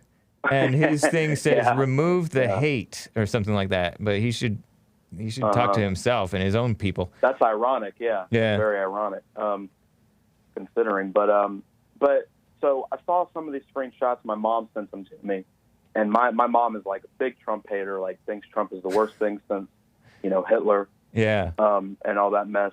You're mixed, right? Is your mother white or black? Yeah, my mom's white. Okay. Mom's white. Yeah. Figures. So she sent sent me these screenshots from Stone Mountain and the protest. Beautiful place, by the way. Google Stone Mountain and show the relief sculpture of those awesome Confederate heroes. While you're talking, Connor, go for it. Yeah. No, Stone Mountain's a great place. I walked it recently. It's a beautiful, beautiful mountain. So I see these screenshots, and a lot of them are like older white people, and there's some black people. There's actually a screenshot I saw where this black person is like not getting in their face, but he's yelling at these boomers, these old white boomers. Right. And militia members, right? Some of them? I don't know. I don't remember. That's fine. But this is kind of the issue I kind of have with not only the Black Lives Matter side, but also the boomers. I'm assuming they're conservative Republicans. So some of them were wearing like the shirt that said, one of them was wearing the shirt that said, I'm white, male, Republican, and straight. And I think at the bottom text it said, what else do I have to do to offend you? Don't you think that it's kind of and like I said, or I didn't say it, but I mean, I'm not defending the Black Lives Matter because they're beta too. But don't you think that don't you think that is kind of ridiculous for the boomers to show up there and also perpetuate it, because they're going there, and it kind of reminds me of the in 2017 and that rally that those nationalists had, and with they both showed up. Like, I know they had a Charlottesville permit to do it. Yeah, Charlottesville. Yeah, because it kind of reminds me of that, where it's like you see the screenshots, the videos, like they have like you can tell it's just anger on their faces from both sides, and I just don't feel like it's right for them to show up there. I don't care if you're white, black, blue, whatever. I don't think it's right for you to show up there and kind of perpetuate it, because we're talking about angry people on the Black Lives Matter side. Yeah. We're talking about people who will slap you for saying something like black and slow, because right. because when I was in high school, I said half black and slow, and it angered a black kid, and he wanted to fight me. Uh-huh. But I mean, I just think I don't know. Like, I'm not saying they're wrong for their beliefs. I'm saying that they're kind of showing up there to maybe inadvertently perpetuating what could possibly be like a reverse Ahmaud Arbery, where it's not, two white people who kill a black guy, but it's like, a black person that kills a white person just because, they're there. Like, they're there, and they're also yelling at them, and they're getting angry, and they're there. I think it's not very intelligent to kind of be carrying an assault rifle, because there were some screenshots where they were carrying guns. Like the boomers were. I just feel like you're just making it more of an issue. I think you're making it more likely for someone to do something or like hit you, or because it's especially on the left. Like, you have all these crazy people who will show up at rallies, like the Antifa, the beta Antifa people who will show up at rallies, and they'll throw things at people. They'll spray people in the face. They'll punch them. I'm sure you know who Hunter Avalon is. I forget. I recognize the name, but I don't remember the incident. Okay. Well, he was at an Antifa rally, and these Antifa guys were following him with a crowbar, so they obviously wanted to hurt him. It's a bunch of psychos on the left, like a bunch of crazy beta people. And so what happened to Hunter? Well, he didn't get attacked. His friend. You have to watch the video, but his friend luckily had gotten him out of that situation where he was being followed, because Hunter was unknowingly being followed by the Antifa beta liberals who were following him with the crowbar, and his friend had to kind of like get him out of there. But yeah, I mean, it's like like I said, I'm not saying the conservatives are wrong. I'm not saying the beliefs are wrong, because I share a lot of conservative beliefs, but I don't think that it's really smart or intelligent to kind of show up there, especially with those shirts. The shirts that say, I'm white, I'm straight, I'm male, conservative. What else do I have to do to offend you? Yep. I mean, which is funny. It's funny. It's funny because it's true, right? I mean, these people hate them for those things, really. Right. I don't know. Maybe you should be wise in what you're doing. Here's a picture of the beautiful Stone Mountain. It's a photograph of the side of this mountain with a huge relief carving with a few of the great Confederate heroes, including Jefferson Davis. And if you zoom in on that area, it has General Robert E. Lee, Jefferson Davis, and another guy from maybe Stonewall Jackson or something. But I don't know. They have the right to do that for sure. They have the right to carry the weapons and stuff. They're a militia, and although the militia, there's some really solid guys who know the Constitution, and they're just about protecting the country and the innocent people around. And then there are some who are a little bit more nutcase-y. And just as there are amongst the regular conservatives who are like, oh, I'm a conservative, but I'm not a militia. And just as there are very much on the liberal side. I don't know. I think that you can wear what you want, you can carry what you want, as long as you're obeying the law, and if you have the right spirit, you can do those things if that's what the right thing to do is. You know what I mean? And if you have the right spirit, then you're not going to unnecessarily provoke people and spark a fight or stir up these people's hatred, because some of them are going to be angry at the truth. But if you are of the right spirit, you're more protected, because they can't pull that hateful spirit out of you. And so they only have their own evil energy to feed off of. They can't feed off of your evil energy that they're trying to provoke out of you.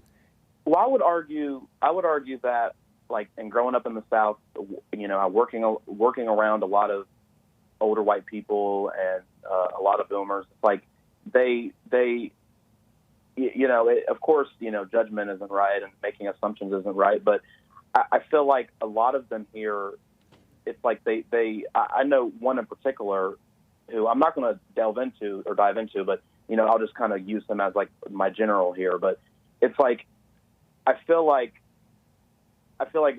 growing up around a lot of these people, I feel like they kind of do have at least some sort of disliking towards, not just like liberal Democrats, but like also like people of color or, you know, black people, because they have things to say about them. And I think I told you the first time I called, like that's expected, that especially growing up here, you know, you get used to it. But I would argue that a lot of those people kind of have something to say negative about black people, in the sense like it kind of comes from anger. I'm not defending, you know, black people or any person. I got you. Yeah. I'm definitely not defending them, and you know, I'm definitely not defending the radical Black Lives Matter. But it's like, you know, especially the ones who hate white people. So you understand that these people have basically gotten fed up with the blacks and the way that the blacks are acting, and so now they're acting out in anger towards those blacks because their spirits aren't right. Is that what you're saying? Right. Yeah, I mean, I'm not surprised. That's what the majority of people are gonna be, but I would rather them be speaking their minds in a sane way, for sure, in a sane way that they can, the most, you know, protecting themselves and not making things worse. Because you can, even if you're in a fallen state, like, act in a somewhat sane way, right? It's better I'm happier that they're out there than they're not out there. Okay. Because they have to get it off their chest, and then they can run into people who can wake them up and say, hey, you're right, but don't be angry about it. It's like the rebellious young man or young woman or lady really, who's like mad at their parents who are insane. The father's weak, the mother's nuts, or maybe the father's not around and the mother's nuts, and they're mad. We call that emo. Well, it includes them, but they're right, but they just don't have to be mad about it. But they should say it. You know, because whites' problem is a big part of whites' problem is going along with this stuff out of fear, or not speaking up out of fear. And so I'm glad that they are speaking up. Maybe they're doing it a little bit in the right way, in the wrong way, you know? Yeah. But we have to let people have the freedom of speech again, or we have to promote the freedom of speech again, and even let the people be angry and lashing out. It's better that they do it with words than have it be escalating to what it has been lately. Right. No, and I agree, and I'm all for, you know, I mean, if you want to go to a rally and say how you want slavery back, you know, I'm you know, go for it. It's like, are there anybody who wants that? I don't know anybody who wants that. I know the people who want like everybody gone, if possible, or bring back segregation. There are people who, I guess, people who want white slavery or to take away the whites' land and stuff like that. But as far on the white side, I don't know anybody who wants slavery back. They may want these people deported or to go away or to just stay away from me type stuff. Yeah. I was just being funny. Really, no, it was a bad usage of an example. But anyways, but I'm all for. You should go to those places and have a reasonable conversation. I don't want want to get shot by one of these crazy black people. Yeah, you're right. You shouldn't go anywhere that Antifa is, unless they're forced not to wear masks, which is not going to happen in these COVID times. They're going to get away with wearing masks nowadays. But you should go where you're confident that it's not going to go out of control, and talk with these people. And then you can like talk some sense into them. Reason. Yeah. And then maybe they can show you something too as well. I feel like that's so difficult now, though, and I'm not complaining about it being difficult. I feel like that's because I can't tell you how many times I've watched a Fallen State episode, or when Jesse's talking to someone over the phone on the show. I'm not saying to talk to the blacks. I'm saying to talk to the whites. The whites who you kind of agree with, but also feel that they're taking it too far. Perpetuating, yeah, kind of perpetuating. You should talk with them. You can talk a little bit of sense into the blacks if you run into them. Right. They're not going to listen, though. They're not going to listen. But no. I just feel like I'm not saying they're wrong, and I definitely don't agree with these crazy Black Lives Matter people. I got you, Connor. Yeah. I got to run, though. Let's talk again. Amazing. Let's talk again another time. Take care, man. Yeah. All right. Bye-bye. All right. We're opening the treasure chest, guys. Click the chest. Do it now. Hate Cultivator said, if I'd known then what I know now, I'd pick my cotton. Interesting. Thank you, Hate Cultivator. Joe Maddock gave a Ninjagini and says, take no part in the unfruitful work of evil, but instead expose them. Joe Maddock gave a diamond and said, pandering to blacks by using bad English ain't. Oh, who used the word ain't? It wasn't me, right? Hopefully not. No such thing as ain't.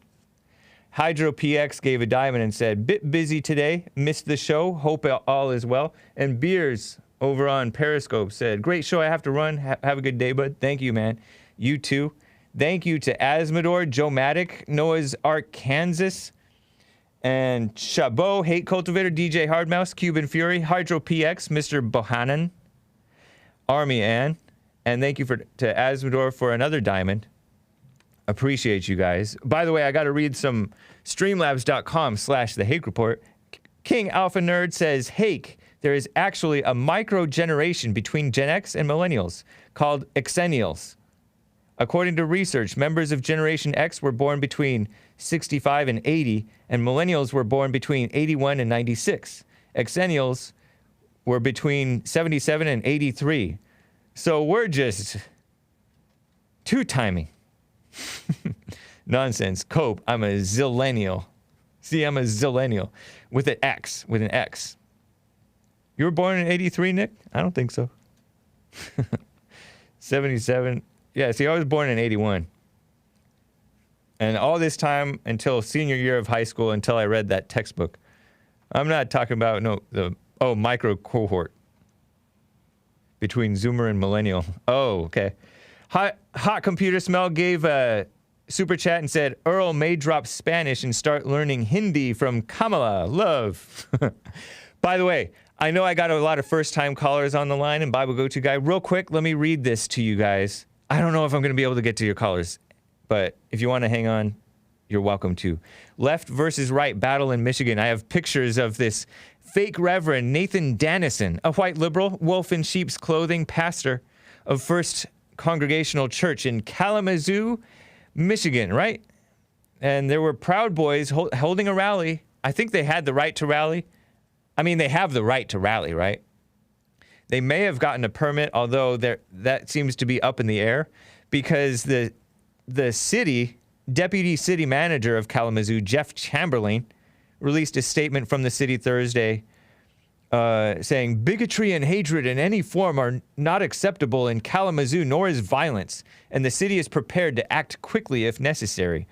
About Proud Boys showing up at this rally with American flags, Trump flags, and Gadsden flags, which is the Don't Tread on Me flag.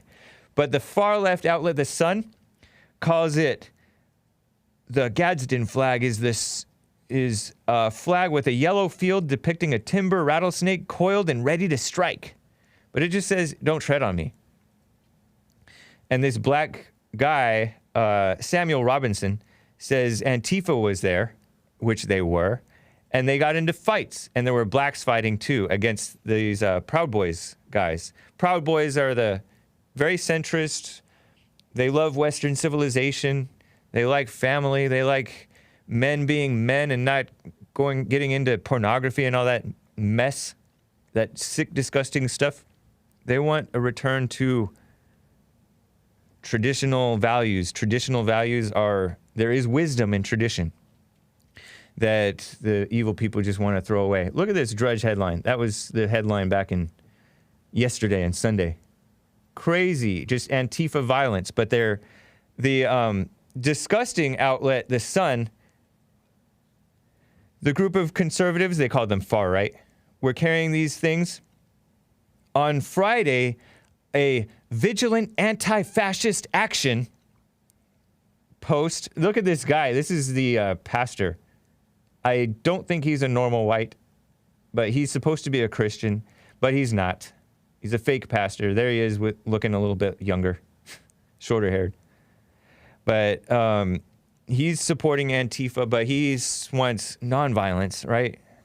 And he wants to get along and be nice to the people.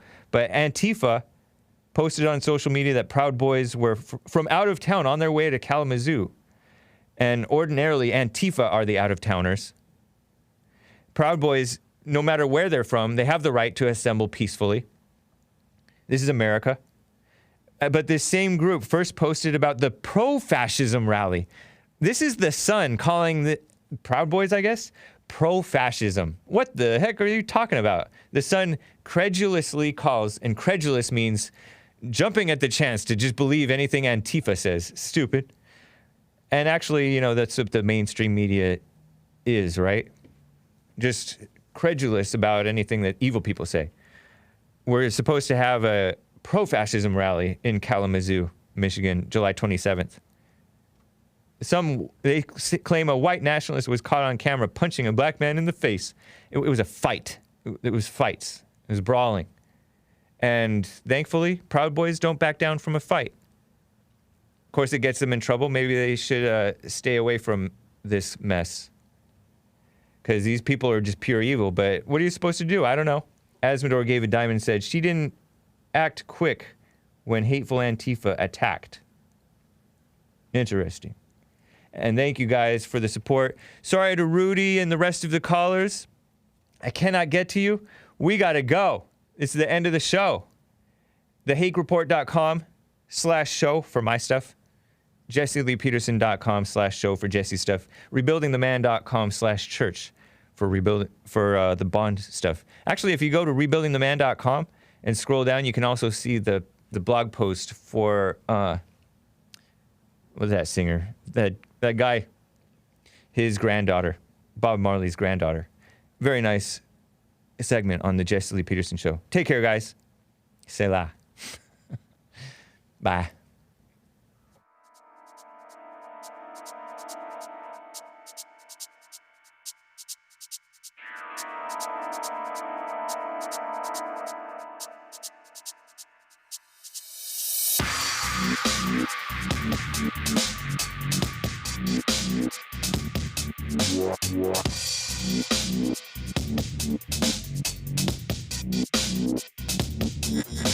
Yeah.